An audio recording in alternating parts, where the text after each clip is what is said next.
Commerce के अंदर और यहाँ पर पाकिस्तान के तमाम ताजिर बरादरी मौजूद है, जो कि आज बजट के हवाले से जो है वो काफ़ी बातें सुनने को मिल रही है। तो आज हम एक ताजिर हमारे साथ मौजूद है, इनसे हम बात करते हैं कि आज का जो बजट है, सर आज का जो बजट है उस हवाले से आप क्या कहते हैं कि पाकिस्तानी अवाम के लिए कोई खुशखबरी लाएगी?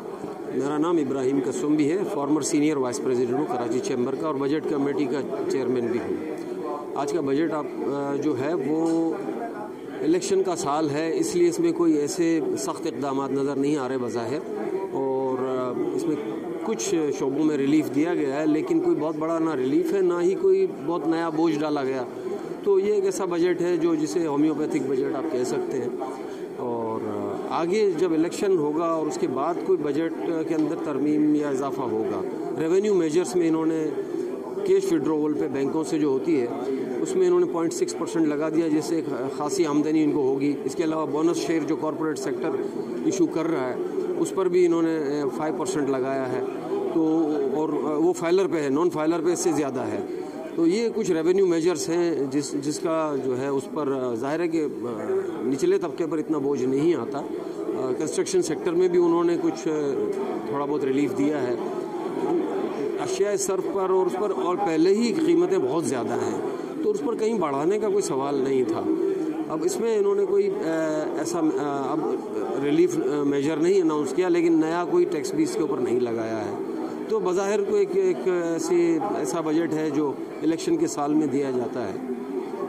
फ़िलहाल इस वक्त इस तरह फौरी तौर पे आवाम पर कोई इतना बड़ा इसका बोझ नहीं आएगा। मकसद कहने का है कि ये आवाम के ऊपर कोई बोझ नहीं आएगा इस बजट से, तो बड़ा बोझ नहीं आएगा। देखिए, जब आप किसी भी शोबे में लगाते हैं ना टैक्सेस, तो नीचे पास ऑन तो होता है कहीं किसी न किसी शक्ल में, तो थोड़ा बहुत तो फ़र्क आएगा, लेकिन कोई बहुत बड़ा अगर आप कहें कि नया उसके ऊपर कोई चीज़ जो पहले ही देखिए last straw on camel's back कहते हैं कि अगर और इसमें डाला जाता तो कमर ही टूट जानी है, वैसे ही टूटी हुई है। तो उस पर ऐसा कोई ऐसा बड़ा कोई टैक्स नज़र नहीं आ रहा इसके अंदर। और इनके जो ट्रेडिशनल जो सोर्सेज हैं रेवेन्यू कलेक्शन के, जिसमें इंपोर्ट्स हैं, इंपोर्ट्स कम हो गई हैं, वो बढ़ेंगी अगर कुछ थोड़ा बहुत की कुछ चीज़ों में रिलीफ दिया है। आईटी सेक्टर में दिया है उन्होंने, और उन्होंने दीगर कुछ एग्जेम्पशंस दी हैं, तो वहाँ पर इंपोर्ट में थोड़ा इजाफा होगा। बैंक के जो कैश विड्रॉवल है उस पर इन्होंने जो टैक्स लगाया उससे इनकी आमदनी में खासा इजाफा होगा। और दूसरा इन्होंने ये कहा है कि एडमिनिस्ट्रेटिव मेजर से, स्मगलिंग की रोकथाम से, इस तरीके से वो रेवेन्यू बढ़ाएंगे अपना। अल्लाह करे सही हो और हो जाए तो उससे कुछ बेहतरी आ सकती है इसमें। Thank you sir. सर क्या कहते हैं आज का जो बजट है उस बजट से आवाम को कोई रिलीफ मिलेगा?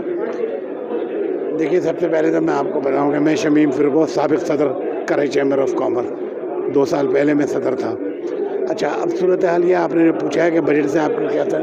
हमने बहुत अच्छी तजावीज़ इनको दी है। मौजूदा हालात में जितनी तकलीफ़ इस वक्त आवाम को है और ख़ास तौर से सनतकारों को है, तो इसकी वजह से हमने इनको तमाम अच्छी तजावीज़ दी, जिस पे इन्होंने एग्री भी किया है कि हाँ ठीक है, ये बात आपकी सही है। हमने उनसे कहा कि फिर इसको दूर करने में कितनी देर लगेगी, तो उन्होंने हमसे वादा किया कि इस बजट के अंदर इंशाल्लाह आप देखेंगे हम आपकी बहुत सी ये चीज़ें जो हैं सही कर देंगे।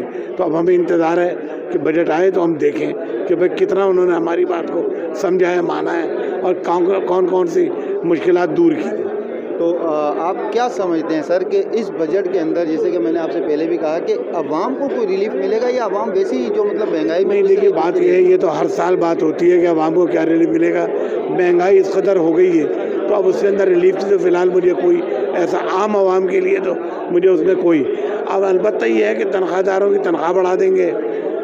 हम इसके ऊपर ख़ास तौर से उनसे काम लेंगे, कोई टैक्स नया नहीं लगना चाहिए, बल्कि मज़ीद टैक्सों में कमी है। देखिए, मेरी बात सुने, पिछले साल जब इन्होंने बजट दिया तो उस वक्त डॉलर 200 रुपये का था, तो 200 रुपये में उनको 200 रुपये मिलने थे अगर 100% किसी चीज़ में ड्यूटी है। अब 200 के बजाय इनको 300 में मिल गए, तो इनका तो यानी क्या कहते हैं बेहतर होना चाहिए था। बेहतर होने के बजाय अभी भी कह रहे हैं कि भाई अहदाफ़ी पूरे नहीं हुए, नुकसान हो गया।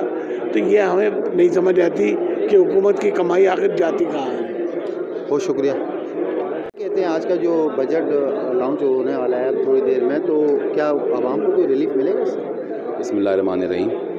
देखिए जी, आवाम को अल्लाह करे रिलीफ मिल जाए, लेकिन आप जो बजट की बात कर रहे हैं, बजट तो पिछले 4-6 महीने से आ रहा है। पहले एक मिनी बजट आया जिसमें 180 बिलियन के टैक्सेस लगा दिए गए। उसके बाद बिजली का टैरिफ है वो ऑलमोस्ट डबल कर दिया गया। इस तरीके इस वक्त आवाम तो पिसी हुई है और इन्फ्लेशन इस वक्त आपकी 38% पे खड़ी है। तो और ये IMF बेस्ड बजट है, उनके ईमा पे ये बजट बना है। तो अल्लाह करे इसमें कुछ आम आवाम के लिए कुछ अच्छा हो जाए। तो अब ये देखते हैं बजट आता है। अभी तक जो हमने फाइनेंस बिल को जो थोड़ा बहुत अभी पढ़ा है जो कि आ गया है, तो उसके अंदर तो इन्होंने कुछ चीज़ों में अच्छा वो किया है। इंडस्ट्रीज़ को रॉ मटेरियल में इन्होंने कस्टम ड्यूटी वगैरह में छूट दी है। तो अब जैसे बजट आता है तो इंशाल्लाह ताला इसको देखते हैं। तो बाकी ये IMF बेस्ड बजट है तो इसमें बहुत ज़्यादा तवक्कात नहीं रखनी चाहिए। नहीं सर, आप क्या समझते हैं कि इंडस्ट्रीज़ को अगर सहूलतें मिलेंगी, उनके लिए बजट अच्छा आएगा तो मतलब जो आवाम काम कर रही है, जो कंपनियों में काम कर रही है, तो उनके लिए भी बेहतर होगा? बिल्कुल बहुत अच्छा होगा, लेकिन उसके अंदर भी एक मसला है कि इंडस्ट्री चलेगी तो वो सब इंडस्ट्री ही वही है जो सबसे ज़्यादा एम्प्लॉयमेंट क्रिएट करती है, ठीक है। लेकिन अभी उसमें मसला ये है कि LCs की रिस्ट्रिक्शंस हैं। आप खाम माल मंगा नहीं सकते इंडस्ट्री का। तो जब आप खाम माल नहीं मंगा सकते, इंडस्ट्री इस वक्त 50-60% पे आपकी चल रही है। तो अगर ये ड्यूटी कम भी कर देते हैं और LCs नहीं खुलती तो LCs ओपन नहीं होती तो उसके लिए कोई खातिर खा उसके अंदर फ़ायदा नहीं होगा। Thank you.